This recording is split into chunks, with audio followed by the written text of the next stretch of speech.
No, espéreme, sí vale la pena estudiar, solo que ¿es suficiente lo que hacemos hoy en día en las universidades? Probablemente no, al menos esa fue nuestra reflexión. La población que típicamente acude a las universidades será más pequeña. Y claro, hoy en día es la población más grande y hay muchas preocupaciones que de ahí se derivan. Por ejemplo, ¿hay empleo para todos ellos?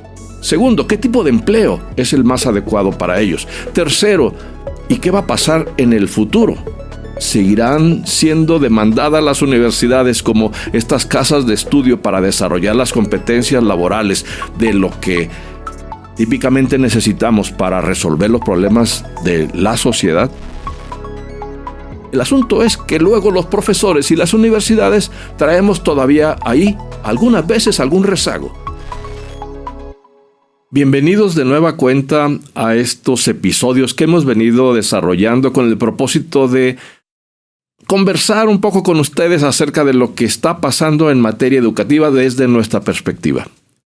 Miren ustedes, recientemente nos metimos mi coautora Alejandra González y yo a un proceso reflexivo porque encontramos algunas cosas que nos llamaron la atención. Este proceso reflexivo tiene que ver con el rol de las universidades hoy en día. ¿Qué cosas nos llamaron la atención? Pues cosas tan simples como que había colegas que de repente estaban manejando un Uber. Y decía, oye, pero tú no tienes una licenciatura. O colegas que también encontraban que el mercado de trabajo estaba valorando muy poco, al menos en materia económica, su esfuerzo, y que recibían un salario que parecía ser menor al que percibían ellos tener derecho por todo lo que saben o pueden hacer. Y dijimos, bueno, ¿qué está pasando en términos de la educación? Y llegamos a la conclusión de que podríamos escribir una obra completa que hablara acerca precisamente del tema de ¿para qué la graduación? O qué hacer en las universidades, y decidimos titularlo Graduarlos no es suficiente. No en el sentido negativo de que no vale la pena estudiar. No, espéreme, sí vale la pena estudiar. Solo que ¿es suficiente lo que hacemos hoy en día en las universidades? Probablemente no. Al menos esa fue nuestra reflexión. Ahora bien, estas reflexiones luego se complementaban con descubrimientos, hallazgos que nos preocupaban. Por ejemplo, hoy en día conozco por lo menos 3 universidades que están a la venta. Me estoy refiriendo a universidades privadas. ¿Por qué razón? Oiga, alguna de ellas tiene 60, 70 alumnos. Otra tiene menos que 50. Y sus costos fijos no les permiten operar. ¿Qué está pasando? Decíamos. ¿Por qué? Algunos de ellos decían, es que mira, desde el COVID, esta epidemia nos hizo ver que podrían las personas prescindir de hacer acto de presencia en las universidades. Otros empezaron a encontrar que las microcredenciales, es decir, el entrenarse adecuadamente para desarrollar una función muy eficazmente para alguna empresa era suficiente y no necesitaban críticamente, de acudir a la universidad para obtener un grado, para poder generar ingreso y ser valiosos para la sociedad. Así entonces, empezamos también a tratar de relacionar estas ideas. Bueno, ¿qué está pasando? ¿Por qué hay una crisis, si es que la hay, en las universidades y en las formas de enseñanza? Yo quisiera conversar en este apartado de por lo menos un par de cosas que creo que bien vale la pena considerar. La primera de ellas tiene que ver con que yo sí creo que hay una nueva demografía. Perdonen que lo vea así de manera tan simplificada, pero espero las ideas puedan ser útiles. Sí creo que hay una nueva demografía. Observen ustedes en esta pirámide que es INEGI 2020, población de México, y tiene una figura un poco rara, ¿no? Observen la base, está siendo cada vez más pequeña.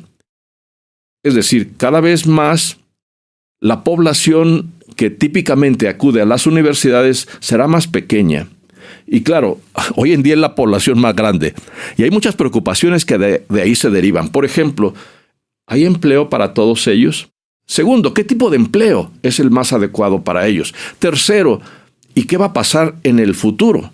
seguirán siendo demandadas las universidades como estas casas de estudio para desarrollar las competencias laborales de lo que típicamente necesitamos para resolver los problemas de la sociedad. No sé, pero sí que es una pregunta que hay que revisarla. Sí hay una nueva demografía. ¿Y qué decir acerca de las características de esta nueva parte de la población? ¿Cree usted que aprenden como aprendimos nosotros, los adultos, con un profesor dictando una conferencia? No, señor. Yo creo que nada de eso. Aprenden de manera diferente. Por redes sociales, sí. Solo que el problema de redes sociales también tiene una implicación muy importante que tiene que ver con qué de ello es verdad y qué de ello no está probado y qué de ello es directamente falso, es decir, construido con un cierto propósito. Y no me detengo en criticar por qué y quién hace esta información pública, sino es algo que está puesto allí. Sin embargo, nosotros, los seres humanos contemporáneos, le damos crédito a ello. Así entonces viene la pregunta, ¿esta nueva demografía tiene unas características diferentes mediante las cuales se hace llegar información y luego la emplea para tomar decisiones? Sí, señor, pero hay que considerarlo, porque esto es el nuevo contexto. Esta es a la nueva demografía y sus características a la que me refiero. Ahora bien, tener éxito como profesor, digamos, de 50, un baby boomer, 60 años, con una población, digamos, de estas características, créame que es difícil. Yo mismo me siento de repente que probablemente me tomen como su abuelo, que biológicamente, cronológicamente podría ser.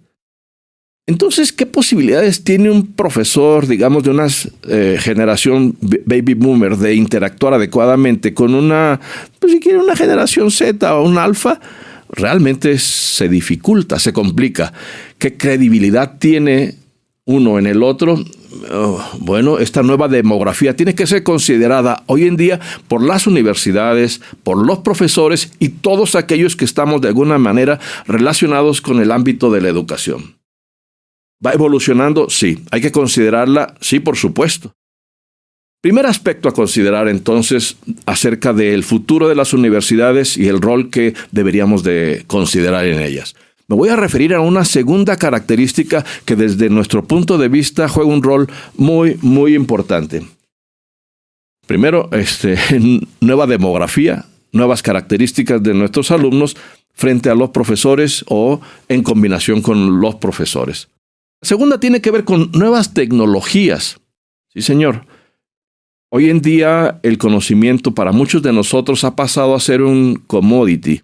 ¿Qué significa esto? Un objeto de adquisición veloz, rápida, y que típicamente como commodity es barato. Bueno, déjeme explicar a qué me refiero con es barato.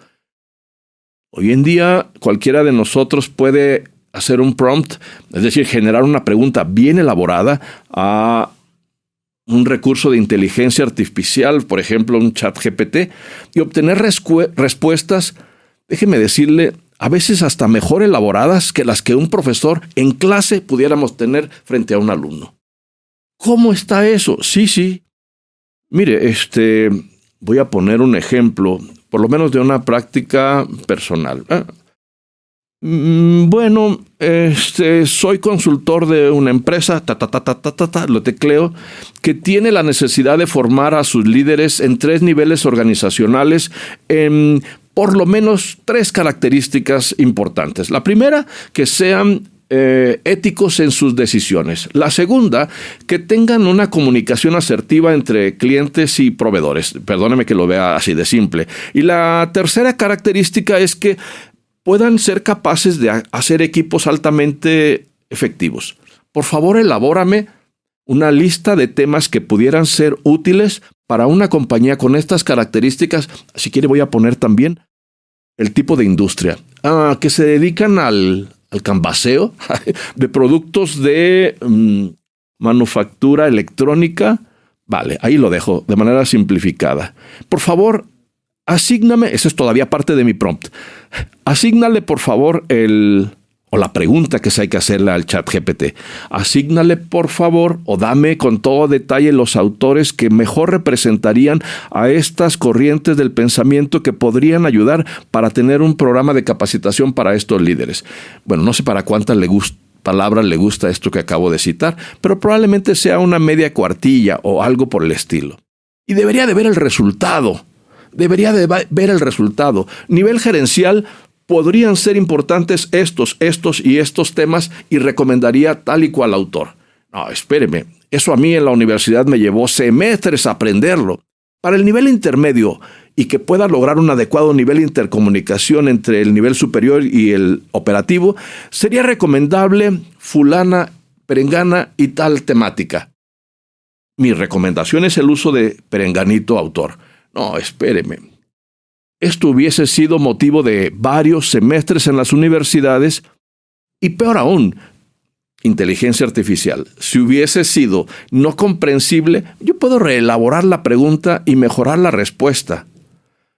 Pedirle ejemplos de un cuestionario, pedirle que me formule 3 o 4 líneas para hacer una PowerPoint de presentación.